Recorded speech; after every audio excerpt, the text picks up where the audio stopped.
What's up, design family, and welcome back to another episode of Fittdesign TV. So glad to have you guys back on the channel. On today's episode, we'll be going and looking at the only 3 types of people that you need to be surrounding yourself with as an entrepreneur and as anyone trying to build up a business. Who are these 3 types of people? Well, consider these 3 types of people as archetypes. And in this episode, I'll go through each one of these archetypes and explain what fundamental reason they have for existing in your journey and how they're actually always pushing you from point A to point B to point C to point D. And honestly, these 3 archetypes may be a little bit surprising. So if you're interested to learn, watch this episode and you guys are in for a good one. What's up, design family? And welcome to Fittdesign TV. So glad to have you here. On this channel, we discuss all things sports fashion, graphic design, manufacturing, and technology. We'll discuss key topics, answer pressing questions, and provide actionable steps on starting your own product line. If you're interested in any of the above topics, stick around. You're in for a good one.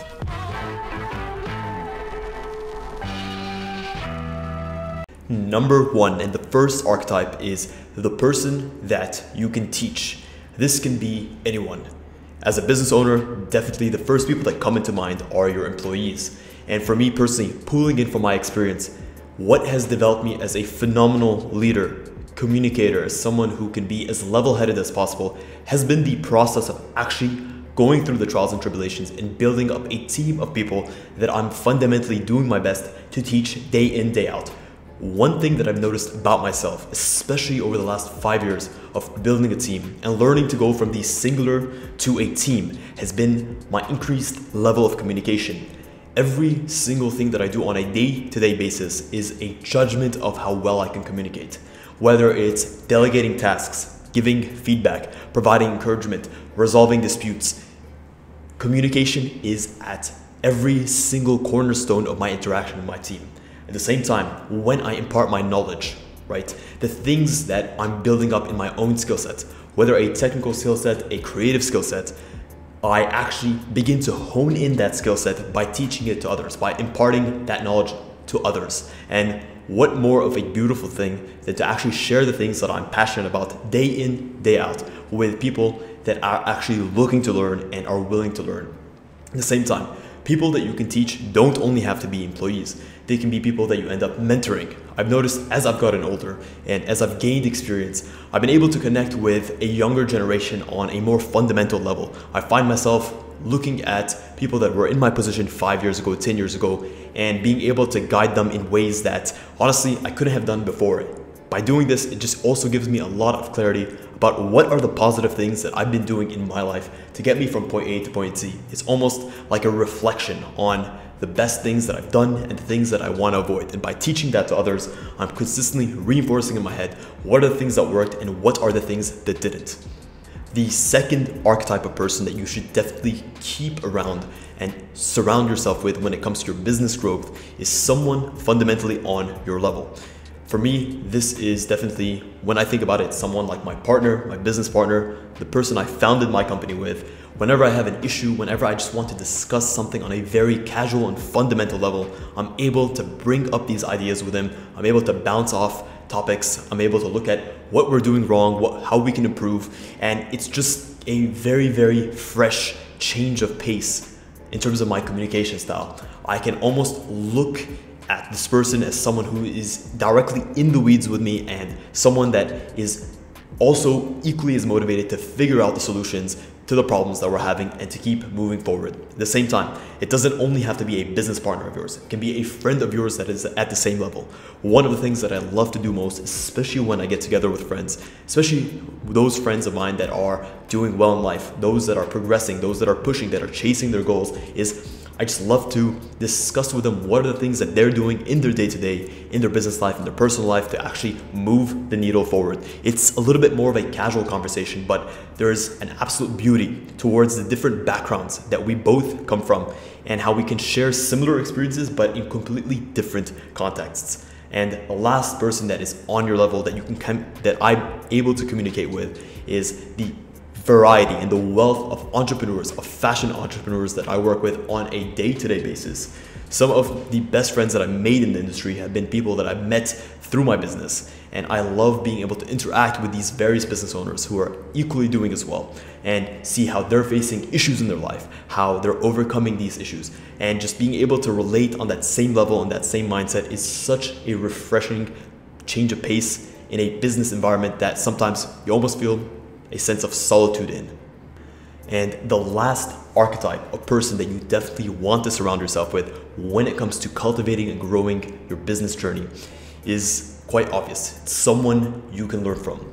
And I want to start off by saying that this someone does not have to be a physical person. With the democratization of knowledge and the internet in general allowing us to tap into a wealth of knowledge resources all over the world through audiobooks, through YouTube videos, through mentorship programs, you're able to learn from the experiences of others. And honestly, it's only until I turned around 26, 27, I began to fundamentally see the value in looking to others for inspiration, for knowledge. Why do I have to make all the mistakes in the book when I can learn from others, when I can actually use and leverage their own enhanced experiences to make my journey smoother, more direct, and more efficient? I love reading. It's been one of the greatest fundamental life changes that I've had in my life. And I always seek knowledge in areas that I feel like I could enhance myself fundamentally, whether it's through business, whether it's through social interactions, whether it's through psychological interactions. Just understanding myself better as a person from a technical, creative, and spiritual skill set has been a fundamental change for me. And also, I have the great experience to be able to not only tap into entrepreneurs that are at my level, but as part of my business, I'm able to have direct access to people who have been in the business for years, who have a tremendous amount of experience, who have made tremendous leaps in the fashion business, and I'm able to learn from them. I'm able to pull in from their experience. I'm able to have a casual conversation with them to just have that insight that I might not have had otherwise. And this is one of the unique parts of my business that I'm so thankful for. I also consistently try to make it a point, whether it's to attend workshops, whether it's to interview people, whether it's to actually read books, to seek knowledge in areas that I'm deficient in. And the last thing is, I have the fundamental blessing of being able to access someone who's near and dear to my heart and someone who I've learned from the beginning of my journey, from the days where I had access to no one, which is my father. My father has taught me most of the fundamental lessons that I've learned in my life. And honestly, it's a type of person where the types of lessons you're learning are based on raw, hard facts, data. This is a man who's been there, who's done that, and every single major life decision I've made has been influenced by his guidance and his direction. Whether it's a business relationship, whether it's a personal relationship, whether it's a spiritual relationship, being able to look to him for guidance, for those fundamental lessons has been a key part, and I still continuously look to him today for the guidance in my life and where I want to head to. I've done a separate video in the past where I've imparted some of these lessons that I highly recommend you check out, and I might bring that episode and that series back. But just having those people around you that you can look to for inspiration, for guidance, as a model of what you'd like to become. There's nothing wrong with that. You always want to aspire to be better, right? If you are the sum of the people that you surround yourself with, and you tend to surround yourself with people who are not necessarily pushing you to a higher level, well, then you're limiting your experience, you're limiting your growth, and ultimately you're limiting your potential. It goes without saying that our human relationships are going to be a fundamental part of every single part of our human experience. And surrounding yourself with the right kinds of people is going to give you a net positive in every single area of your life, especially in business. To recap, the 3 types of people that you should definitely surround yourself with are: number 1, someone you can teach; 2, someone on your level; and 3, ultimately someone you can learn from, you can be inspired by. Guys, I hope you enjoyed this episode, and hopefully a lot of those core concepts that we discussed resonate with you guys, because I know they've resonated in my own experience, in my own journey. Also, if you guys are interested in potentially scheduling a one-on-one consultation call with me, I offer limited slots every single week. So if you're looking to start your own fashion brand, or you're having trouble scaling an existing brand, definitely check the link in the description, and I promise you, I think there's a lot of value that I can provide and can bring to you. Guys, if you're interested in watching more episodes like this, if you're interested in learning more about the fashion business and the entrepreneurship world in general, consider subscribing to this channel. We put out great content every single week, and we'd love to have you guys along for the ride. Thank you so much for tuning in to this episode of Fittdesign TV. Until next week's episode, stay awesome.